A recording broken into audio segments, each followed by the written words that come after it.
Hi folks, and welcome to the More Than Your Labels podcast, where I chat to everybody and anybody who has a neurodiverse condition and those who haven't, and how it either hinders them or helps them. It's their story, their way, warts and all. So let's ditch any label that any of us have been given, and let's stand loud and proud as we are more than any label. So let's get in more onto the conversation. More Than Your Labels Facebook group, where we talk about mindset, procrastination, where we celebrate all our wins, big and small. See you on the other side, folks. So here's another episode of You Are More Than Your Labels, and this time we have a guest speaker called Liz. Hello Liz, how are we doing today? Hello, Karen. Yeah, I'm really well, thank you. It's nice to be talking to you today. So thank you for inviting me. Oh, good. So, would you like to tell us your story, please, if you wouldn't Yeah, mind? I'm very excited to do that. So I'm a very recent diagnosee of ADHD following a diagnosis of dyslexia about a year ago. And I'm very new to the whole world and the whole Mm. concept of adult ADHD. Um, and the reason that I started looking into it in the first place was because I had a huge change of career about 6 or 7 years ago.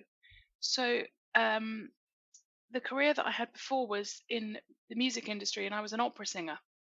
And ADHD doesn't necessarily show up in that line of work because with where the typical signs of ADHD are, well, I'm sort of displaying it now, kind of lots of distracted thoughts coming in, um, not being able to concentrate for long periods of time, not being able to sort of flip between uh, projects and so on, or thoughts.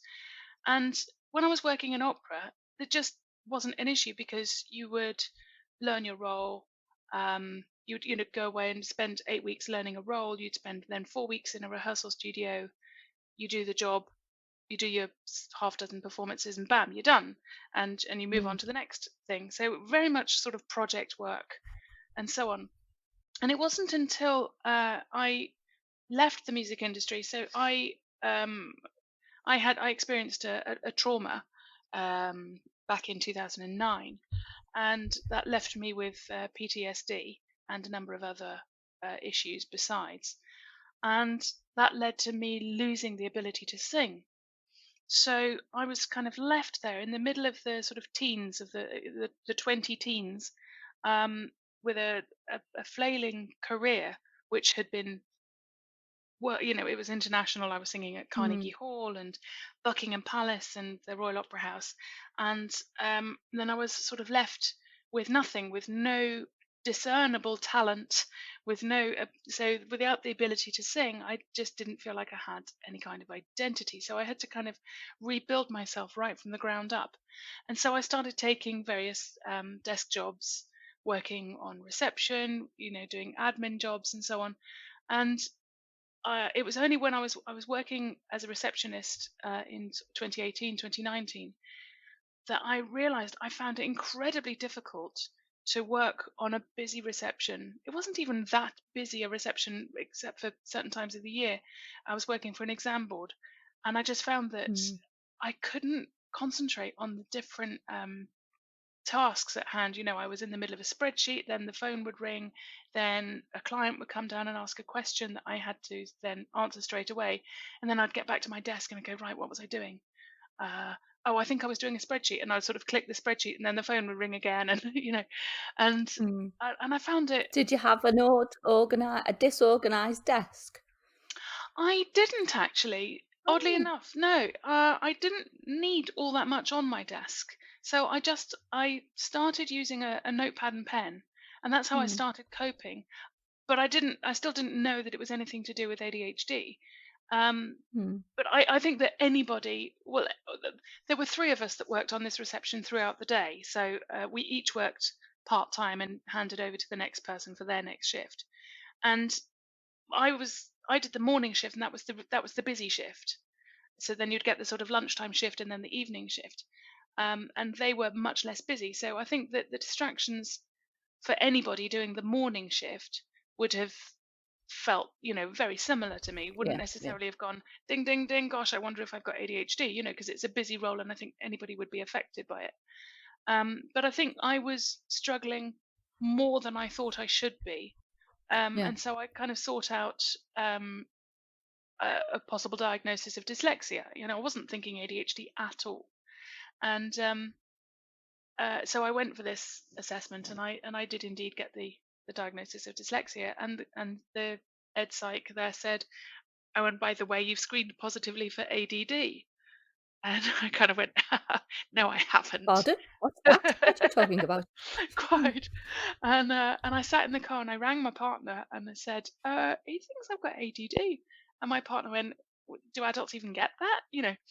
And Mm, so I came home and we looked at a few videos on ADD and ADHD, and it was just like looking into a mirror for the very first time. It was extraordinary that I'd never seen these patterns before. But as I said, being a stage performer with like short-term contracts, it didn't, mm, it just didn't come up. It was never a thing. But now that I'm, moved much more towards organizational life, it very much would, present as a barrier to me yeah. being able to do Mm. my job efficiently. And I think I'm just casting my mind back now to the beginning of this podcast and how I just told that story in a really disjointed way. I feel like I did. I don't know if I did, listeners. No, So no. but you've tuned into an ADHD podcast, so that's what you're getting at. Exactly. Um, um, so yeah, and now I've lost track of where I was. But no, yes. So going ahead and seeking out this diagnosis of ADHD has been just so liberating because I've spent the last year basically identifying as ADD. Mm, And now that I've got the diagnosis, I kind of feel like, yeah, okay, great. And now I've got something I can work with. Now I can kind of understand where my thinking is. It's been an extraordinary journey because I thought that the journey was losing my voice and rediscovering my identity. Well, who I am as a person, who am I in the world? And now that I'm was going part down of your another, journey. yeah, Mm, exactly. And now yeah. I'm going down this new route of okay, well, how is my new identity fitting in with Mm, the identity that I was building? It's so many layers of change all at once, and I think that's making life fascinating right now. I think that's the word. And mm, and now that we're in a lockdown and in the middle of a pandemic, it sort of brings out it exaggerates, doesn't it? All sorts of mm, bits of you yeah. that you didn't know were there before. And I think that there are going to be lots of diagnoses of all kinds that people just didn't know about. Did you ever grieve for the person that you thought you were? I still grieve, Karen. Yeah. I was Mm, I just was in touch today with an old friend of mine who she and I performed at Carnegie Hall together, and that was one of the last mm, performances I did. And I said to her, I don't think I will ever get over the agony of losing that part of mm, me. And and the thing was, Karen, it wasn't just that I had an accident and I lost my voice. mm, Um, and I think we're going to take a little bit of a downturn in the conversation here, but I'm a survivor of the Me Too movement. So in mm, 2009, um, I was raped by a colleague. Um, he wasn't yet a colleague of mine. He was going to become a colleague in 6 months' time, and I knew that he was going to become a colleague because I knew what my contracts were coming up.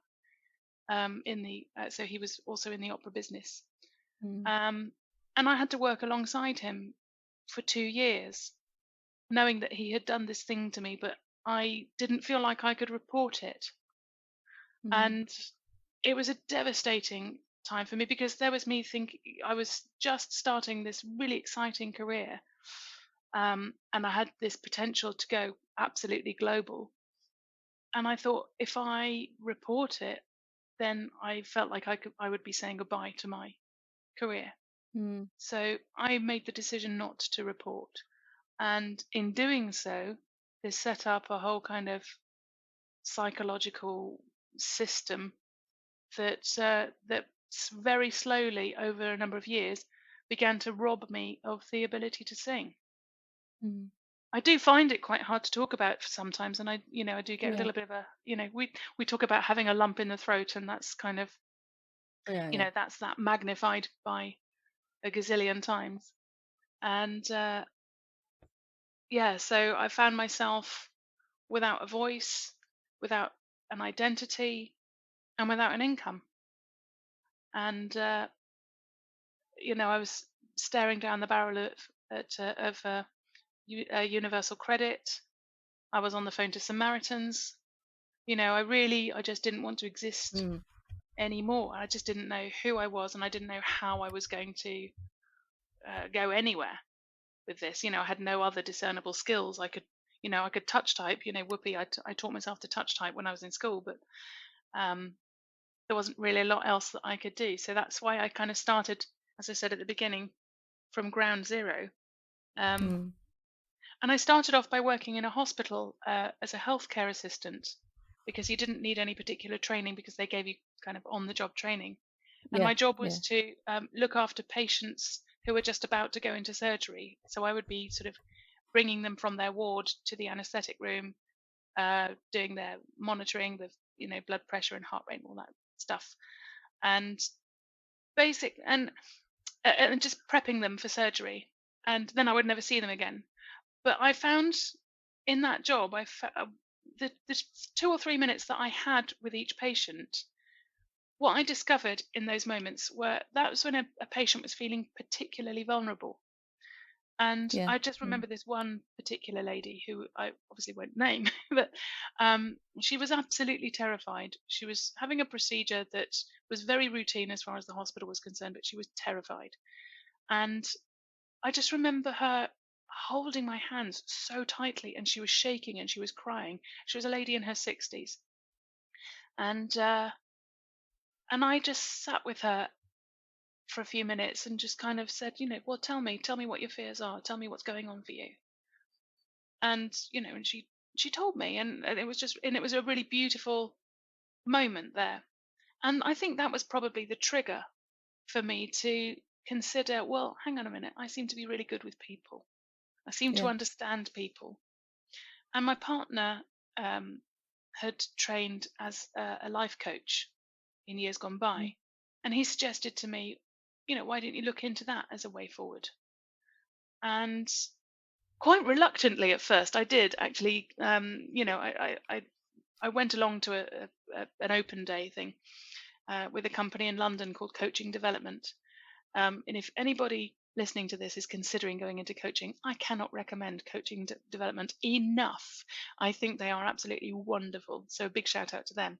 I did 5 or 6 months training with them and came away with a certificate in professional coaching skills. And the training that I got there in active listening, in asking Mm. questions, in just really digging down and finding out what people are about has just set me on a path that I could never have imagined. It's so incredibly rewarding. Um, Perhaps not always financially, but spiritually. Oh my goodness, Karen, I'm Yeah. sure you Yeah. must know yourself. Uh, going down that route yourself. That it's just the most beautiful thing, isn't it, to sit with someone, to meet them where they are, Yeah. and just to find out more about them and to let them know that they've got so much more power than they realize that they do. Yeah. Most. Yeah. And so you get that kind of dual satisfaction of knowing that you've been there as part of somebody else's journey, but you're also healing yourself at the Helping same them. time. Yeah. Yeah. Yeah, it's absolutely extraordinary. And I never would have discovered that had I not had that horrific experience back in 2009. Mm. I'm not saying I'm grateful for that experience. I'm not saying that I will ever get over that. Um, but the things that happen to us shape us into who Mm. we become. And I think that's the thing that we can be grateful for. And so I do live a life absolutely chock full of gratitude. I'm working on the acceptance part, uh, and I'm certainly working on the compassion and self care part. So that's really, in a nutshell, my story. Mm. So I'll tell you a bit about mine. I Please too do. work in a Thank you. I too work in a hospital as we speak, Ah, which is a bit uncanny. But I'm presently a cleaning supervisor. right. So with COVID and everything else, there's added pressures with that. Yeah. Um, and I too am on a journey to I need to change. I Mm. know I'm worth more than what I'm doing now. Um, and only recently I had a bit of a blip with my health. I had a mental health issue, bit of a breakdown. So from there, my mindset is totally changed because I used to say, I can't because of this, I can't because of that. People will judge me, people are looking at me. And at this day, I don't particularly care. I'm doing what I'm doing. I too am training as a life coach. Oh, this is wonderful, And I'm Karen. doing this podcast. So we'll just see where it goes. That sounds absolutely fantastic. I mean, and I, I'm I'm trying to identify your geographical location from your accent, but I'd love for you to tell me where you're based. I'm from Wirral. You are okay. Wonderful. And how long have you been working in the hospital, Karen? I've been there for just over a year. A year. Fantastic. Mm. So were you always working in in that industry, or have you come from somewhere No, else? I've come from many different fingers in pies. From a childminder Hmm. to I had a business years ago as doing people's ironing. What Hmm. else I've been an electronics engineer. Can you Wow. tell the ADHD is kicking in with all these jobs? What else have I done? Oh, worked in a very famous chemist that Hmm. you rhymes with the things that you put your feet in. Yeah. Them, just in case they say, "Oh, you've Oh, named it." product placing. Yeah. Yes, them. What else have I done? Oh, a variety of things, Well, it but sounds I like haven't quite all. got the thing that I want to do until I started this. Yeah, because it sounds like all the jobs that you've done, all kind of, even the engineering, sounds like you're fascinated about people's lives. You want to help people. You know, you're doing the Yeah, ironing and going into engineering. You're fascinated about how things work. I'm making lots of assumptions here, which is not what a coach should do. But no, that's you fine. know, we're just having a chat and we're off Yeah, duty. So, yeah. but it just really sounds like this path is absolutely right for you. And I just really congratulate you on this podcast. I think it's a fantastic thing. Thank you very much. It's all exciting, and we'll see where it goes. And at the minute, it just feels like comfy slippers, and I haven't stopped smiling. And even at work, people are going, "Karen, you're different," and I'm like, "Yeah, but it's because I'm not interested in what you're doing. You want to know what I'm doing?" Huh? It's a bit Oh, rude that of sounds me, but wonderful. anyway. You've got to have an outlet somehow, somewhere. So maybe this is my outlet, my Yeah. change of Oh, pardon me. direction. There's a siren going outside. I'm based in South London, so Oh, right. that's the soundtrack to my life is sirens. Um, yeah. Well, it sounds like you're on a Mine really is exciting normally path. fireworks. Yeah. So we'll see where it goes. Yeah. No, absolutely. No, it's you're on such an exciting path, and I think that that's the thing with the ADHD. It's it's just such an endless source of fascination. Now, I think you and I have met because we're in the same group on social media. Mm-hmm. And I think I've found that to be the single greatest source of support for me. Mm. Um, I joined a couple of months ago So even before I had my diagnosis, I only got my diagnosis at the time of us talking today. I got my diagnosis just under 2 weeks ago, and in the 2 months leading up to that, I was just reading story after story, question after question, people saying, "Can anybody relate to this?" And they'll say a thing, and I'll just go, "Oh, is that ADHD then? Oh, I see. Oh, I didn't know."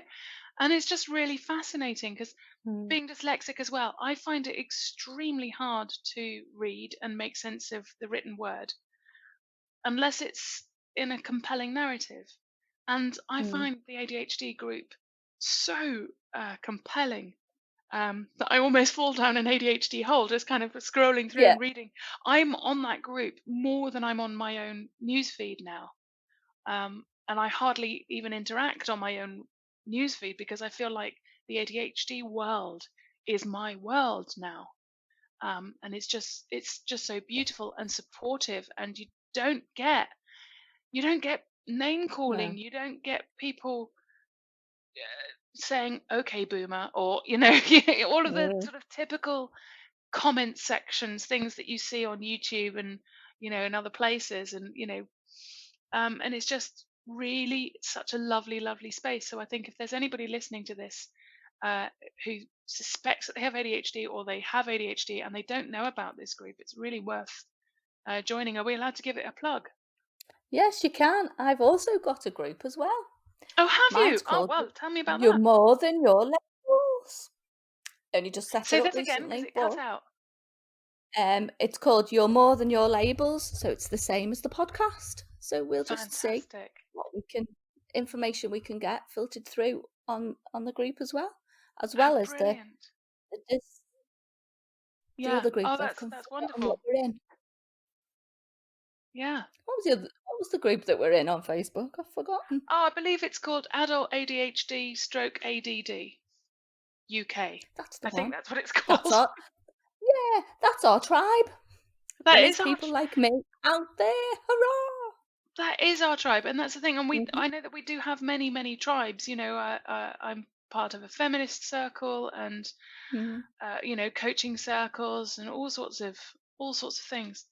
Um, but I think the strongest way that I identify right now is with the ADHD, and I think that um, in the next few weeks or so, I will find out whether I'm also uh, whatever the term is, whether I meet the diagnostic criteria for autism.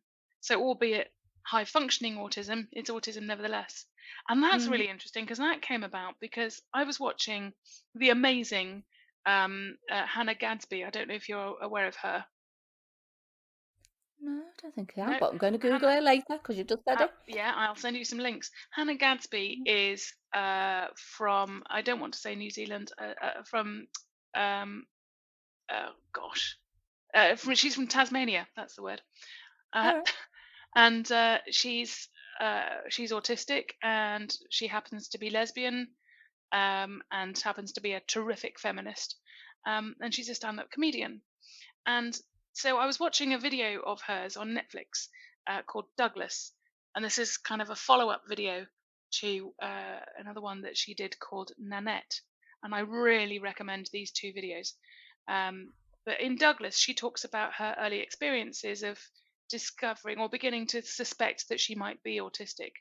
And she sort of talks about an experience that she had when she was at school. And I was watching this thing, and she got about a minute into her bit, and I just thought, well, that's me. And I Mm. didn't even find it funny. It was just like, well, that's just a biographical detail. Mm. I didn't even take it as a joke. The audience was all laughing all over the place, and I'm going, Yeah. no, Sure. that's not even funny. That's just me. And I called in my partner, and I was like, come and listen to this. And I rewound it, and we watched it again, and we got to the punchline, and he just whipped his head round and looked at me, and he went, "You do that?" And I went, "I know, I do that too." And at the time, I was this was a few months ago. I was having therapy for PTSD from the whole rape stuff from before, and I was talking to my therapist, and I said I was just watching this comedian, and uh, cut long story short, do you think I might be autistic? And we were having this conversation on Zoom, and he just suddenly whipped his head round and looked back at all his notes, and I could just see him flicking through his notebook. And then he just stared into the camera and he went, "You might be." It was just this Mm. glorious moment, Yeah. um, where I just and he said, do you think you would benefit from a diagnosis of autism?" And I said, "Well, it would really help me to understand more about myself. Certainly, I know you can't treat autism, but you can support it and you can understand it and you can sort of nurture those parts of you that show up Mm. when you're having an episode, I might call it." Um, Yeah.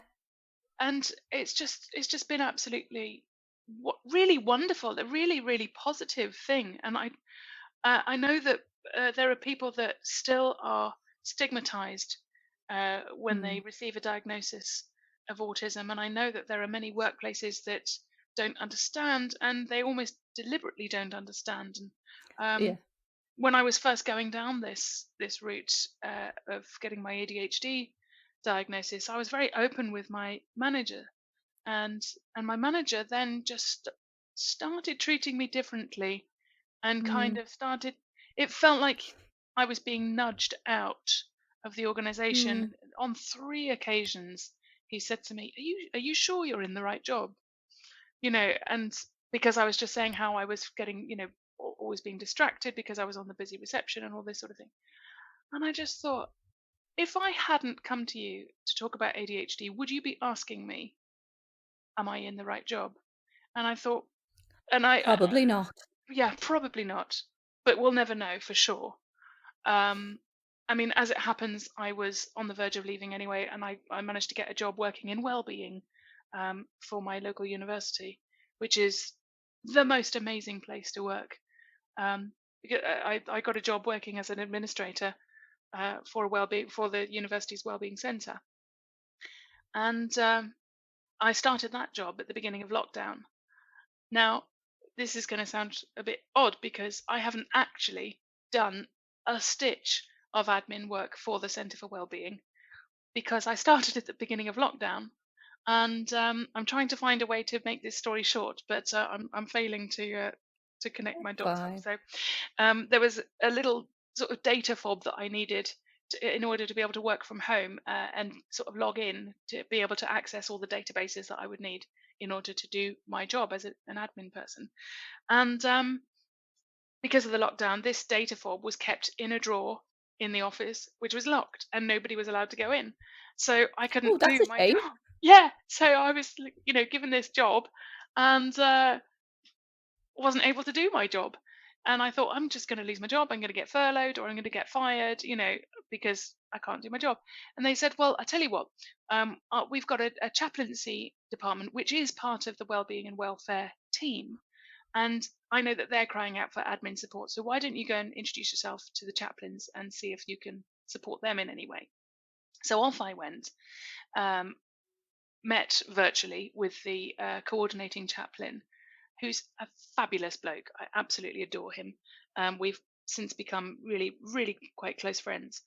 Um, and after a few weeks, he sort of got the idea that I was somebody that was a bit more than an administrator, that I had a bit of presence, kind of stage presence, as it were.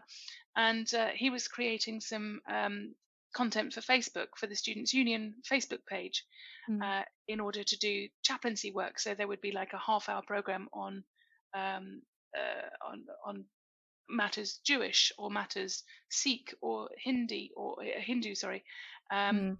and he needed somebody to bring some non-religious content. And as I identify as non-religious, he asked if I could produce or present some little kind of thoughts for the day on a non-religious topic. And so I thought, oh well, since I'm a coach, I thought I'll bring my passion for values uh, to the Mm. front here. So I started producing a series of little programs called Liz's Thought. And each week I deal with a different value. So it could be compassion, it could be self awareness, vulnerability, authenticity, all these sorts of things. And I'll just do a 2 minute segment, 4 minute segment on each of these values. Uh, I'm going to cut to the quick. After a few weeks of doing this, the coordinating chaplain asked if I would like to become a chaplain for the university. uh, Oh, how as fabulous. a as a non-religious pastoral care worker. So that is now the role that I embrace, and it's a voluntary role. So I do it in addition to my work as administrator, and it's just absolutely brilliant, and I love it, and it gives me I have unfettered access to students and staff who may be suffering with some sort of anxiety throughout the pandemic, and it's Mm. just absolutely brilliant. I wish I could talk in more detail about the sort of work that I do with them, but I obviously can't. But suffice to say, I really enjoy it. So going back to the non-religious element, Yeah. I just thought I'd put it out there that I've just trained to become a celebrant and passed. So I'm now a celebrant as well. Oh, that's amazing. And are you religious or non-religious? No, non-religious. That's absolutely incredible.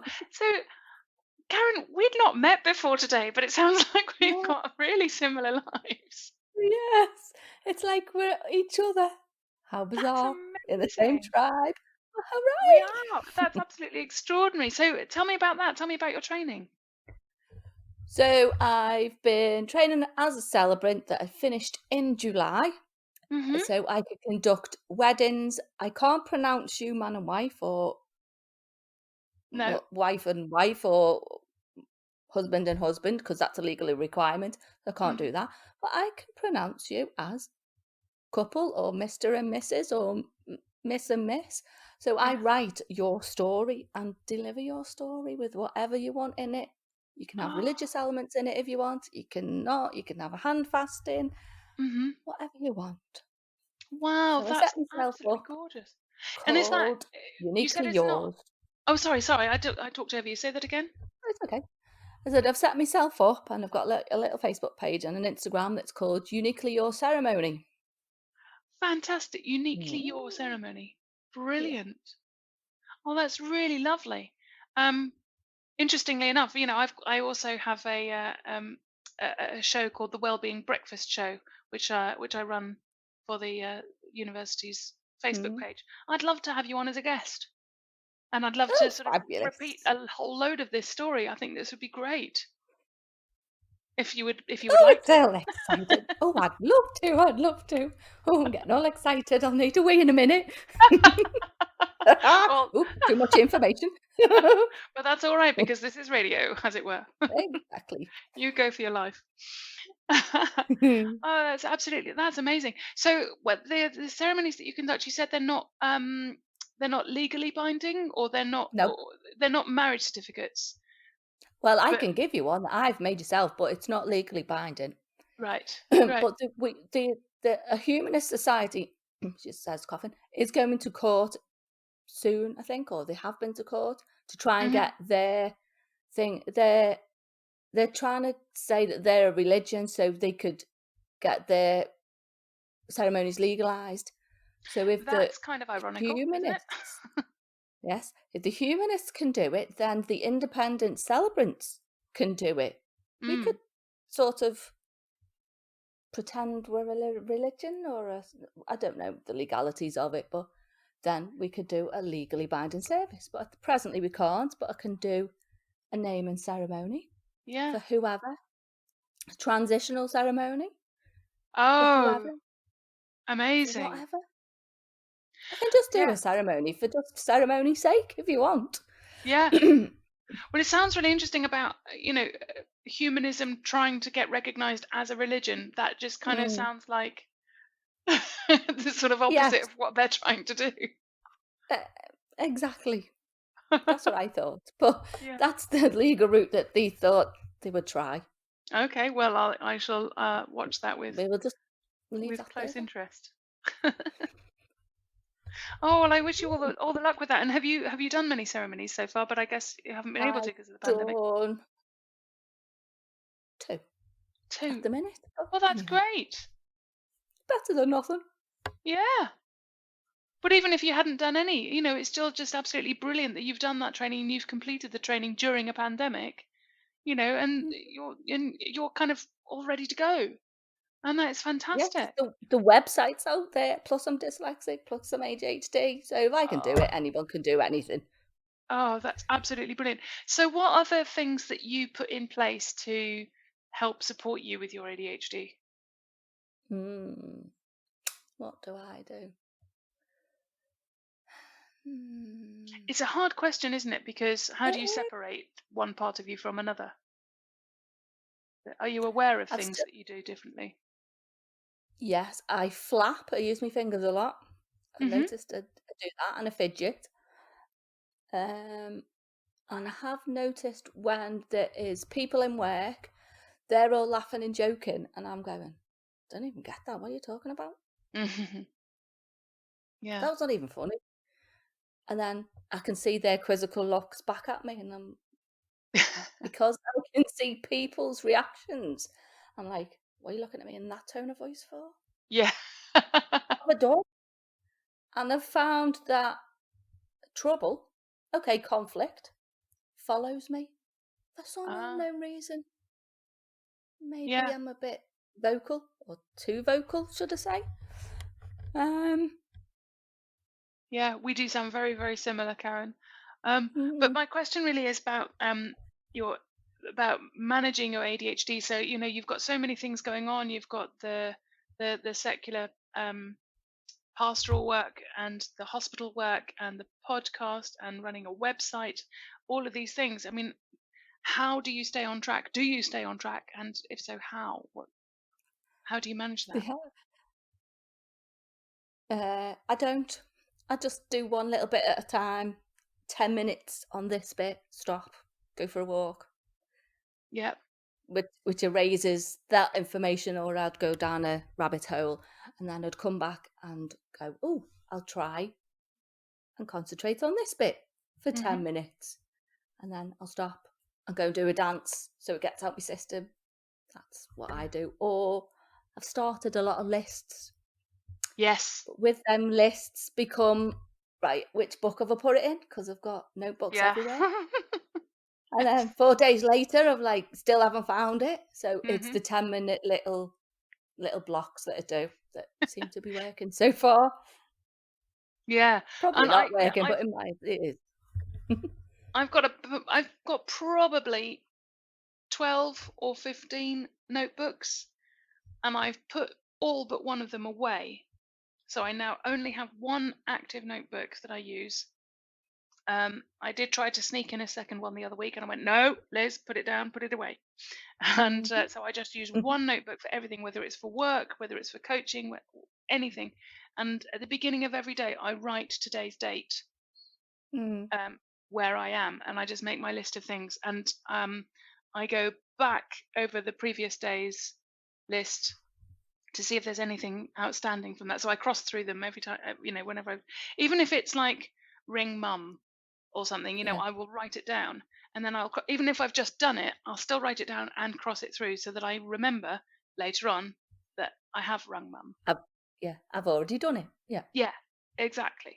Because there are things, I still, it's not it's not a fail safe, because I'll write something down, I'll go away, and I'll have forgotten that I wrote it down, and I'll come back to write it down again, and I'll see, oh, I have written it down, and in fact, I've done it, you know. So But I'll that's still you've still gotta write it down again though. yeah, Still yeah, it's exactly, still gotta come out. yeah, Yeah. yeah, and that's the way that, so I think that to my mind, is an act of kind of mindfulness, isn't it? Yeah. um, Yeah. of just going, okay, I know that I have a tendency to forget these things, so I'm going to combat that by writing it down. And just doing that kind of, you get a little sort of hit of dopamine, don't you, when you do something that's good for you, like Mhm. write down, make a list, and even more so when you tick it off, you get a little hit of dopamine, and your self-esteem goes up, and I think that really helps you to power on to do the next thing. And I just wondered if that was something that you incorporated in your world, and Mhm. it sounds like you do. Yeah.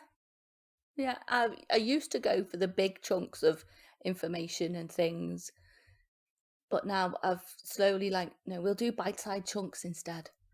They're Yeah. more manageable rather Yeah. than the big stuff. Yeah, And absolutely. And I do remember one time when I was at university sitting a psychology exam, I had to write out my shopping list first before I answered any questions. Something that just had to come out. I did apologise to the tutor at the time, and he goes, "It's okay." He just Yeah. incorporated it in all his, because I had little workings out and doodles and whatnot, but he understood. So it was Oh, psychology. that's brilliant, and that's more than half the battle, isn't it? Yeah, yeah. Yeah. Wow. Oh, what a fascinating story you've got, Karen. I'm so pleased that we've met like this. See, I'm not weird after all. I am normal. Well, I'm not saying that, you know. Let's not go that far. Okay then, fair enough.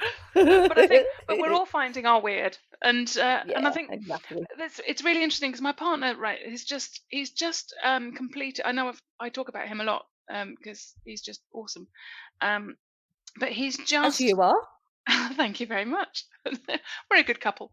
Um, so he has just submitted his PhD thesis in behavioral psychology, and it's really, Fabulous. yeah, it's fascinating, and it's all about power and gender. So basically Mm, the overarching theme is, well, the overarching doctorate is called organizational change, but really it's about understanding how humans work, and his research just talks about, just saying the difference between normal and weird is that there are so many people that fall outside what's considered normal, mm, that normal is such a tiny, tiny minority. yeah, yeah, yeah. Because we have, things like LGBTQIA plus, and we Mm, have, basically any kind of minority. So women, people of color, LGBT, etc. Um, all these groups of people that fall outside the normal. We don't, weirdly enough, the group that's left is white middle class men, white middle class middle aged men. And I know that sounds a really kind of feminist thing to say, and it sort of is, but that's the group that's left, and so they get to be the group that's called normal, and everything else falls outside of that. And isn't that strange that mm, we don't call them cis white men? We'll talk about mm, trans folks, we'll talk about lesbian women yeah, or gay men, mm, but we don't talk about cis white men. We just call them men. So it's really, I just find that a really interesting thing to mm, notice about the world around us. That was just as a little aside when we discuss who's weird and who's normal. yeah. Who'd want to be normal anyway? That's what Uh, I I, say. given that I don't know anybody who is, I don't know. I Mm. can't ask any of them. No, nor do I. Funny enough. Well, thanks, Liz, for joining me today. What a fascinating talk we've had. It's been really great, Karen. Thank you. I didn't know what I was going to say at the beginning of this. I had some sort of idea, but and my apologies to listeners if it's been a bit disjointed. But that's the ADHD brain, and I think we bring a lot of strengths, don't we? Oh, definitely, definitely. Well, thank you very, very much for having.